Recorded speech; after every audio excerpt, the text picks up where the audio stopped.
The third essential geometrical instrument is protractor. The ruler, the compass, and now comes the protractor. Let's see the significance of protractor in the branch of constructions.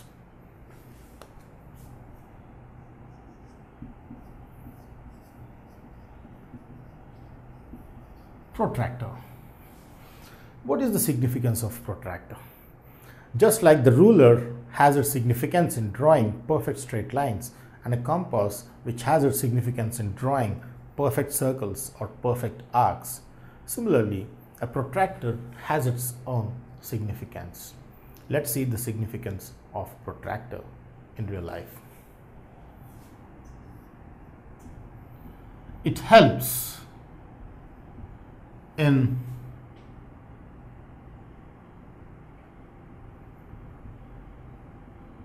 drawing perfect and required angles.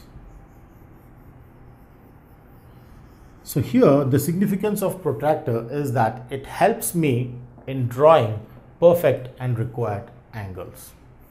Suppose I want to draw an angle of 30 degrees, then I have to use the protractor. So let's see how you can use protractor in applications of making certain angles. But before that, let's see how the instrument looks like. A protractor is usually a D-shaped instrument tool in which you have a center fixed and you have angles moving out here. So here we have 0, 5, 10, etc.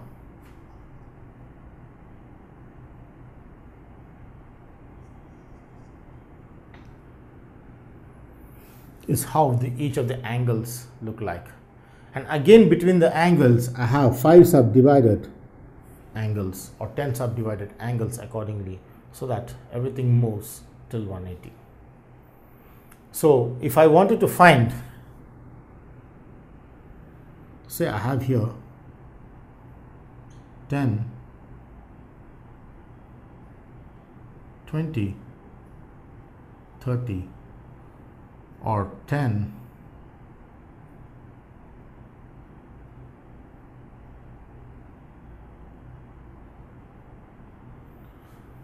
etc., then I can make the desired angle. Say for example, I wanted to find a perfect 51 degrees.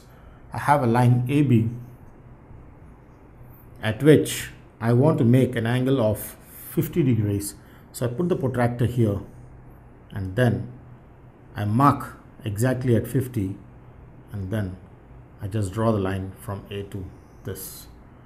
So by marking 50, I just join A and that point and extend, which gives me the angle 50 degrees exactly out here.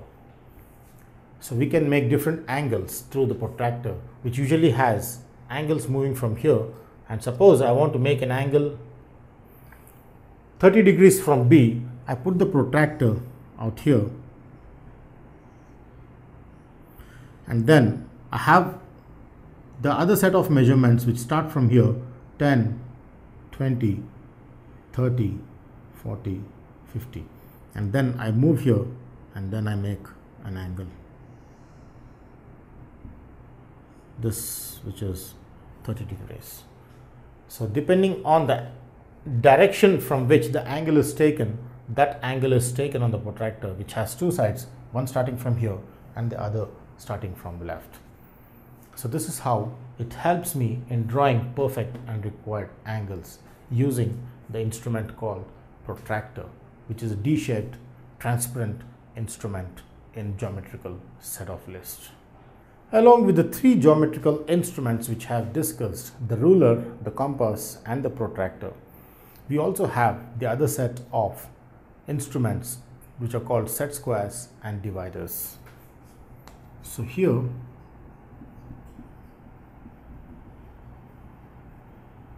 set squares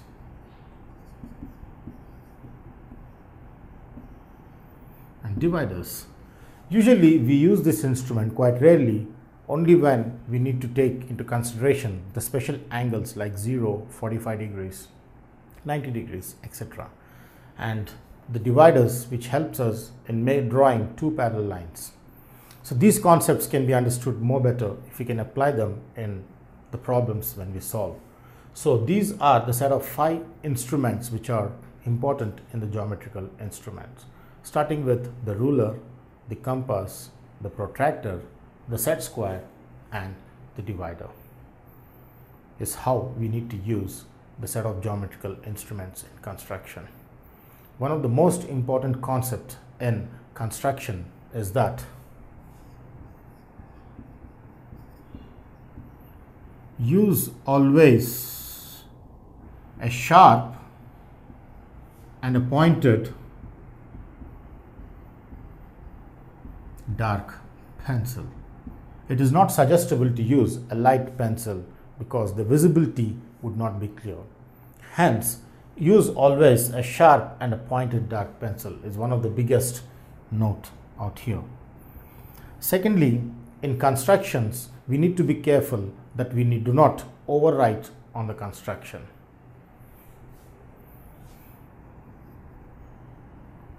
Draw the lines or points or arcs neatly and only for single time. Most of the students have the habit of overwriting and making it go beyond. So here, do not overwrite is the suggestion I would sincerely give to the students, because if you just draw a line and if you overwrite this in such a manner, then your point A and point B, which was actually here, because of overwriting, jumps here, and this error of the difference gives the whole construction being wrong, may not be perfect. So do not ever overwrite. Draw the lines or points or arcs, whatever you take, neatly and only for single time. Do not overwrite them. So these are the 2 important notes which we need to take into consideration if we want to achieve a perfectly constructed diagram. Keeping in mind with these 2 important notes, let's see in each of the step how to construct different diagrams using the mathematical properties to be followed with. If you like this video, please give a thumbs up. Please subscribe to our channel to get more videos on CBSE syllabus.